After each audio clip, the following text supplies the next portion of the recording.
It's time for Debrief. Catch up on the week's top stories on TRT World. Just had a fire breakout in the Blue Zone Pavilion. 5 seconds. 4, 3, 2. We just have a listen in here. Just hours after President Trump. Important story. And Recep Tayyip Erdogan has been meeting Volodymyr Zelensky in Ankara, while the Kremlin says the US envoy Steve Witkoff could arrive in Moscow at any moment. It may be that there's some movement towards ending a war that began with Russia's full-scale invasion of Ukraine in February 2022. Zelensky's main goal from today's talks in Ankara is very clear that he wants to revive peace talks. Well, President Zelensky is increasingly feeling that the United States is trying to isolate him in a way, cut some sort of a deal with Russia that is to the disadvantage of Ukraine. As Zelensky continues his diplomatic mission overnight, Russia struck the city of Ternopil, killing at least 25 people. The attack close to the Polish border is one of the deadliest of the war so far. Over the past few months, Russia has gradually increased the amount of Ukrainian territory it controls, mainly in Ukraine's east. Moscow launched over 640 attacks on the region. In early November, the Kremlin moved on Pokrovsk, a major Ukrainian stronghold in eastern Donetsk. Ukraine currently finds itself in a difficult, possibly compromised position. Russian advances on the front lines, heavy attacks on energy infrastructure and blackouts resulting from them are all part of a series of military setbacks this year. A corruption scandal, reportedly involving Volodymyr Zelensky's inner circle, has also damaged national morale and the Ukrainian president's standing at home and abroad. A new plan for ending the war in Ukraine has been drawn up by the United States. Donald Trump is said to have been inspired by his Gaza peace plan to secure a deal for Kiev with Moscow. He's suggesting Ukraine give up part of its territory. The 28-point peace plan being floated by the Trump administration would demand Ukraine shrink the size of its military, shrink the size of its weaponry, and shrink the size of its nation. Donbass region, also Luhansk and Donetsk, they would be also recognized as being de facto Russian. Areas that Kiev is withdrawn from, they would be deemed as a demilitarized zone along that line there. Russian forces won't be allowed to enter. The front lines in Kherson and Zaporizhia down here now, they'd be frozen along the line of contact.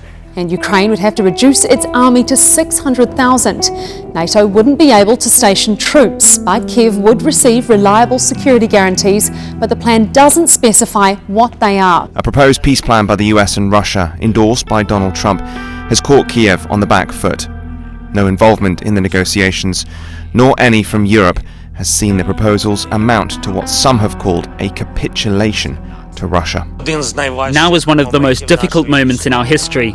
Now the pressure on Ukraine is one of the most difficult. Now Ukraine may find itself facing a very difficult choice. Either the loss of dignity or the risk of losing a key partner.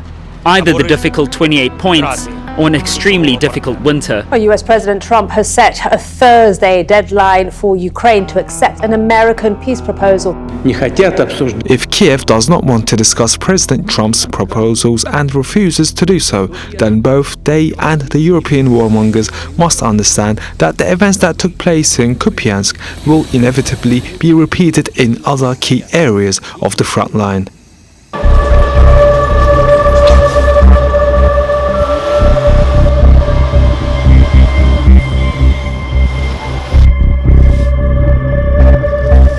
Hamas doesn't like it. Israel says parts of it won't be allowed to happen, but the UN Security Council has backed Donald Trump's plan for securing lasting peace in Gaza. No countries voted against the proposal, with Russia and China choosing to abstain. The vote was 13-0 and approves an international stabilization force expected to be about 2,000 troops strong. It also approved the so-called Board of Peace with U.S. President Donald Trump as its head, and it talked about the steps paving the way for Palestinian self-determination and statehood. Genuine peace in the Middle East cannot be achieved without justice for the Palestinian people. The United Nations and local organisations have launched a large-scale campaign to rebuild Gaza. Machinery and trucks are being used to begin the huge task of clearing the streets of debris left by the war. Much of Gaza lies in ruins with an estimated 60 million tonnes of debris across the strip. We are providing dignity again to the people to stay and continue living in their city. Displaced families in Gaza are facing worsening conditions as heavy rain and cold winds sweep through the area. Many camps have been turned into swamps. Not long ago it was airstrikes they feared, now it is rain which doesn't stop. And the whole world doesn't see what's happening to us. Have mercy on the Palestinian people and the children of Palestine. The ceasefire, Israel has continued its attacks on Gaza. At least 4 Palestinians have been killed in strikes across the strip since dawn on Monday. Israel has been accused of leaving Palestinians besieged and trapped in Gaza City by the encroachment of its forces beyond the so-called Yellow Line. The Yellow Line is a largely unmarked boundary where the army withdrew to when the deal came into effect last month. It gives Israel control over approximately half of coastal areas in Gaza. Gaza's media office says Israeli forces have moved deeper into the territory in violation of the United States brokered ceasefire. And as UNICEF has mentioned in its latest report, an average of 2 children are being killed every day by Israeli forces. At least 2 Palestinian boys have been killed in the occupied West Bank. One of the victims was shot dead by Israel's forces during a raid on the Farah refugee camp in the city of Tubas.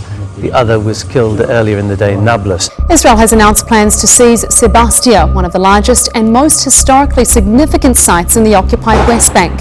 The announcement came as settlers erected a new outpost near Bethlehem, escalating tensions. The land, dotted with thousands of olive trees, is registered to Palestinian owners from the villages of Berka and Sebastia. Meanwhile, 2 Palestinians have been killed by Israeli gunfire in the town of Kafir Akab in northern occupied East Jerusalem, including 16-year-old Sami Mashayikh and 18-year-old Omar al-Marboua. We are seeing in the West Bank is an intensification of both military raids as well as attacks by armed Israeli militia groups. More shots, more stories with the news in brief. On Tuesday, Saudi Crown Prince Mohammed bin Salman visited the White House, his first trip since the 2018 killing of journalist Jamal Khashoggi. He was welcomed by President Trump with pomp and a gala dinner attended by Elon Musk and Cristiano Ronaldo. When asked about Khashoggi, Trump said, "He knew nothing about it, and we can leave it at that. You don't have to embarrass our guest by asking a question like that." U.S. intelligence agencies have blamed Mohammed bin Salman for the murder, and talks on normalizing relations with Israel, they stalled, with the Saudi Crown Prince reminding that Riyadh wants Palestinian statehood first. But there was plenty of agreement. The 2 leaders signed a strengthened U.S.-Saudi defense deal. Trump approved F-35 fighter jet sales and officially made Saudi Arabia a major non-NATO ally. In return, the Crown Prince pledged Saudi investment of up to $1 trillion in the U.S., including in AI. Fighting between the Sudanese army and the paramilitary RSF is spreading across North Kordofan, a central state in Sudan. The RSF says it repelled army advances near Sayala, a small town northwest of the state capital. But the army says it recaptured the town of Bara, just outside El Obeid, the region's main city. Thousands of civilians are fleeing the violence. The UN reports traumatized people are arriving in Al-Daba, further north along the Nile, by the hour, many of them injured, who escaped reported RSF atrocities. I was hit by a drone while I was on the road. Since that moment, I haven't been able to walk. My entire lower body is paralyzed. On Monday, Bangladesh's former Prime Minister, 78-year-old Sheikh Hasina, was convicted of crimes against humanity by a special tribunal in Dhaka. Her sentence? We have decided to inflict her with only one sentence, that is sentence of death. The tribunal found Hasina, who ruled for 15 years, responsible for her government's deadly crackdown on nationwide student protests last year. Security forces opened fire, killing around 1,400 people and wounding nearly 20,000, according to the UN. Evidence includes secret recordings of Hasina allegedly ordering lethal force against unarmed demonstrators. She was ousted by the same protests and has been living in exile in India. Dhaka is calling on New Delhi to extradite her. On Tuesday, the U.S. House voted 427-1 to force the Justice Department to release all unclassified Jeffrey Epstein files. Everything from investigative memos to internal communications. By Wednesday, the Senate quickly passed it on to Trump, who signed it. Attorney General Pam Bondi says the Department of Justice will publish the files within 30 days. The law limits redactions strictly to protecting victims and active investigations, not reputations or powerful names. After decades of secrecy, it's a rare moment of vindication for survivors and the people who've been demanding transparency for years. And Italian prosecutors have opened a new investigation into allegations that wealthy foreign tourists paid for human safari trips during the 1990s siege of Sarajevo, effectively buying the chance to shoot civilians as Bosnian Serb forces looked on. The claims, long whispered but never prosecuted, suggest that even women and children were killed at a premium. More than 11,000 people died in the siege. The new probe was triggered by a complaint and fresh evidence submitted by an Italian journalist and Sarajevo's former mayor. I have faith in justice and institutions, and I hope that after 30 years, we will ultimately hold those responsible accountable. And we bring you a taste of our programs. This week, it's Africa Matters. For the first time in its history, leaders of the world's top 20 economies meet on African soil. But the next host, the United States, has boycotted this year's summit. Can South Africa deliver on its ambitious agenda regardless? This year's host, South Africa, has put 4 urgent issues on the table. First, climate shocks, which are hitting African countries harder than anywhere else. Global support usually arrives too slowly and often requiring new loans, which means more debt. The push is for grant-based loss and damage funding that pays out immediately when disaster strikes. Secondly, many countries now spend more on debt interest than on schools and hospitals. African leaders want a fair restructuring process of the estimated $1.8 trillion debt that includes private creditors. Thirdly, South Africa is pushing for a just energy transition. The continent gets just 3% of global clean energy investment, and most goes to only a few countries. South Africa is calling for finance that supports affordable power and clean energy for all. Lastly, the continent sits on 30% of the world's mineral reserves, many of which are needed to drive the global green economy, but most are exported raw. African leaders want investments to build processing and manufacturing at home so the value stays on the continent and creates jobs. We don't expect a miracle in South Africa in 2 or 3 days, but we believe that because now Africa show up in a very strong unity, we have South Africa having the presidency of G20, and now we have for the first time the African Union as a full member, and again for the first time it's happening in African soil.